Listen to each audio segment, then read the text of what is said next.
محترم احبہ، غفلت کے باعث رمضان المبارک میں بھی گناہوں سے نہ بچنے والوں کے لیے لیلۃ القدر ایک امید کی کرن ہے۔ اللہ جل وعلا کی جانب سے آئے ہوئے اس خوبصورت مہمان کو ناراض کرنے والے اگر لیلۃ القدر کے دامن میں چھپ کر اس رات آنسو بہا کر رو رو کر اللہ جل وعلا سے اپنی بداعمالیوں کی معافی مانگتے رہیں اور پختہ توبہ کر لیں تو اس رات کے دامن سے پھوٹتی ضیاؤں کی برکت سے اللہ جل وعلا ہمارے تاریک سینوں کو بھی روشن کر دے گا اور رمضان المبارک بھی ہم سے راضی ہو جائے گا۔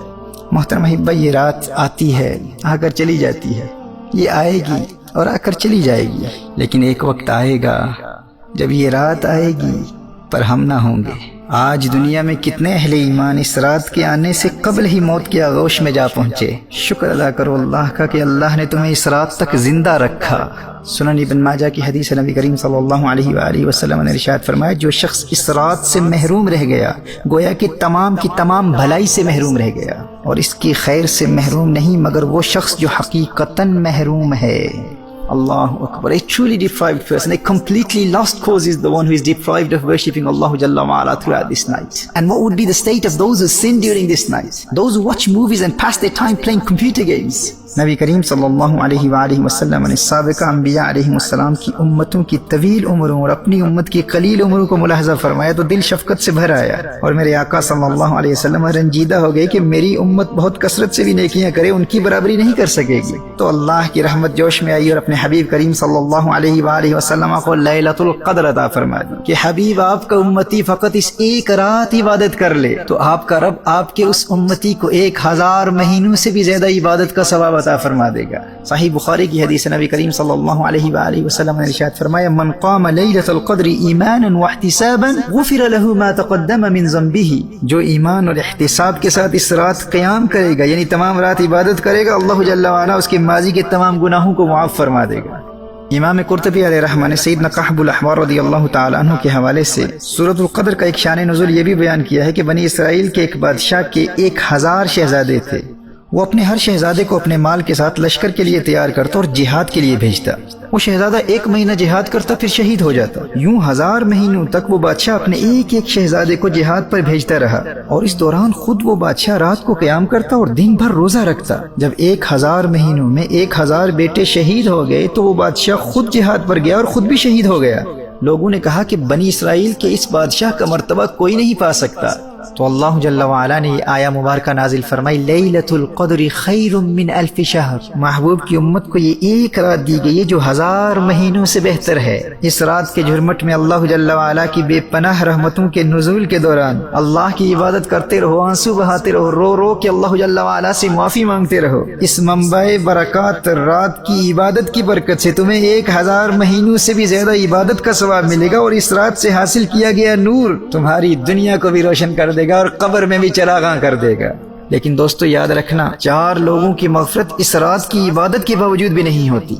نمبر 1 عادی شرابی، نمبر 2 والدین کا نافرمان، نمبر 3 قاطع الرحم رشتہ داروں سے تعلقات توڑنے والا، نمبر 4 آپس میں بغض و کینہ رکھنے والا، آپس میں قطع تعلق کرنے والا۔ تو جن کے والدین ناراض ہیں سب سے پہلے والدین کے قدموں سے لپٹ کر ان سے معافی مانگو۔ اگر اس رات کا نور حاصل کرنا چاہتے اور مغفرت کے حقیقی طلبگار ہو تو والدین کو راضی کر لو، رشتہ داروں سے فوراً صلح کر لو، شراب سے فوراً توبہ کر لو، اور جن اہل ایمان سے ناراضگی ہے یا دل میں بغض و کینہ ہے ان تک فوراً پیغام صلح پہنچاؤ۔ تاخیری حربے اختیار مت کرو، مت کہو کہ آئندہ مستقبل میں پھر موقع ملا تو صلح کر لیں گے۔ کیا ضمانت ہے، کیا گارنٹی ہے ہمارے پاس کہ لیلۃ القدر ہمیں پھر ملے گی، رمضان المبارک ہمیں پھر نصیب ہوگا؟ یہ موقع قسمت والوں کو ملا کرتا ہے، جو اس رات کی برکات سے محروم رہا حدیث کی روشنی میں اس سے بڑا محروم کوئی شخص نہیں ہے، وہ حقیقتاً محروم ہے۔ صحیح بخاری کی ایک حدیث ہے، نبی کریم صلی اللہ علیہ وآلہ وسلم نے ارشاد فرمایا، لیلۃ القدر کو رمضان المبارک کے آخری 10 کی طاق راتوں میں تلاش کرو، اور صحیح بخاری کی دوسری حدیث میں ارشاد فرمایا کہ آخری 7 راتوں میں تلاش کرو۔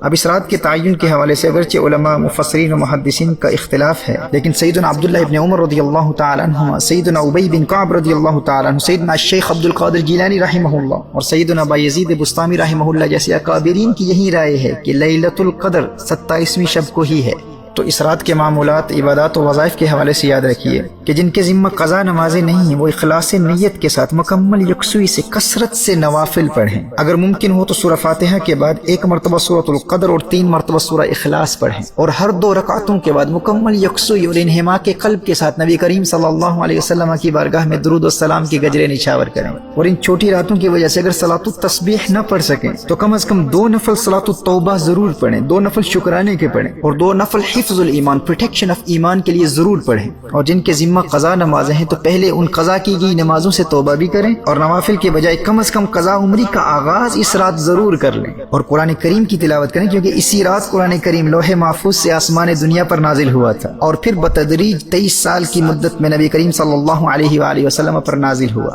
جامع ترمذی کی روایت ہے، حضرت سیدتنا عائشہ رضی اللہ تعالیٰ عنہ عرض کرتی ہیں، یا رسول اللہ صلی اللہ علیہ وسلم، اگر مجھے شب قدر کا علم ہو جائے تو کیا پڑھوں؟ نبی کریم صلی اللہ علیہ وسلم نے ارشاد فرمایا، یوں دعا مانگو، اللہم انک عفو تحب العفو فاعف عنی، اے اللہ تو معاف کرنے والا ہے اور معاف کرنے کو پسند کرتا ہے، لہذا مجھے بھی معاف فرما دے۔ یہ شب قدر کا خاص وظیفہ، اسے کثرت سے پڑھیں، اللہم انک عفو تحب العفو فاعف عنی۔ اور اگر دنیا و آخرت کی ہر بلا اور ہر مصیبت سے نجات چاہتے ہیں اور ہر دشمن سے حفاظت چاہتے ہیں تو سنو، مولا علی کرم اللہ وجہہ الکریم ارشاد فرماتے ہیں، جو لیلۃ القدر میں سورۃ القدر 7 مرتبہ پڑھ لیتا ہے تو اللہ جل وعلا اسے ہر بلا سے محفوظ فرماتا ہے، اور 70,000 فرشتے اس کے لیے جنت کی دعا کرتے ہیں۔ تو گناہوں سے توبہ کے ساتھ ساتھ 7 مرتبہ سورۃ القدر اس رات ضرور پڑھیے گا۔